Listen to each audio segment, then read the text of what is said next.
effectivement, dans le monde, je crois que les scientifiques ne savent pas trop à quel moment précis et en quel endroit précis le virus est apparu. Ce que je sais par contre, c'est qu'il y a une rumeur politico-médiatique, c'est une rumeur, et donc elle est à la fois politique et médiatique, et que cette rumeur-là, elle n'est pas alimentée, elle n'est pas reprise, elle n'est pas validée par des organismes internationaux comme l'Organisation mondiale de la santé, par l'ONU, et elle n'est pas validée non plus par les scientifiques, que je ne suis pas, mais les scientifiques dont c'est le métier d'étudier les virus, ne valident pas cette hypothèse selon laquelle le virus se serait échappé d'un laboratoire de Wuhan. Donc c'est une rumeur. Et il faut traiter les rumeurs comme les rumeurs. Les rumeurs ne sont pas des faits scientifiques et les rumeurs sont appelées à être démenties quelque temps après.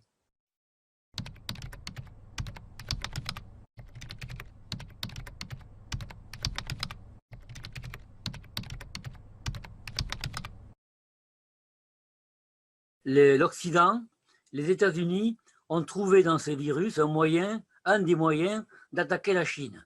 Peut-être tout à l'heure on en reparlera, mais il y a des raisons objectives d'attaquer la Chine.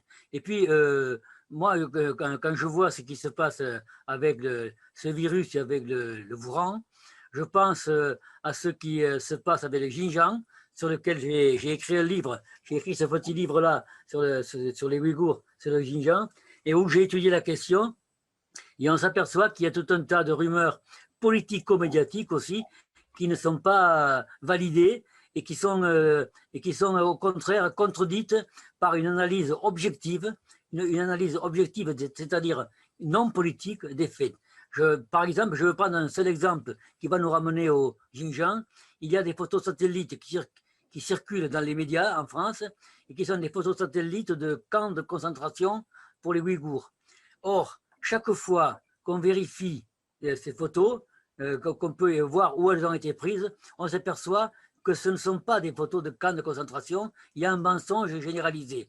Vous savez que s'il y a des scientifiques ou des chercheurs de l'OMS, l'Organisation mondiale de la santé, qui ont inspecté à Wuhan et qui vont encore le faire, on a eu la même chose il y a quelques années en Irak, avec des armes de destruction massive de Saddam Hussein, et on s'est aperçu que tout ça était un mensonge gigantesque qui avait été lancé à l'ONU par le secrétaire d'État Colin Powell, et puis à cause de ces armes de destruction massive, l'Irak a été attaqué, il y a eu des centaines de milliers de morts, et maintenant, Colin Powell dit qu'en fait, il regrette ce qu'il a dit à l'ONU, et il dit qu'il a été manipulé par la CIA. C'est pas moi qui le dis, c'est lui. Je crois que nous avons là aussi une sorte de manipulation purement politique.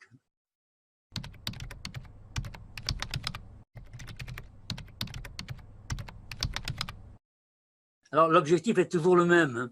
L'objectif, c'est en fait cette compétition entre la Chine et les États-Unis d'Amérique pour la première place, le leadership. Donc les raisons de cette attaque-là, qui n'est pas une attaque scientifique, mais qui est une attaque politique, idéologique, c'est encore une fois la question de savoir qui va être le premier au monde, étant donné qu'on voit bien qu'il y a une montée en puissance de la Chine, qui se développe à une grande vitesse sur tous les plans, qui devient de plus en plus forte.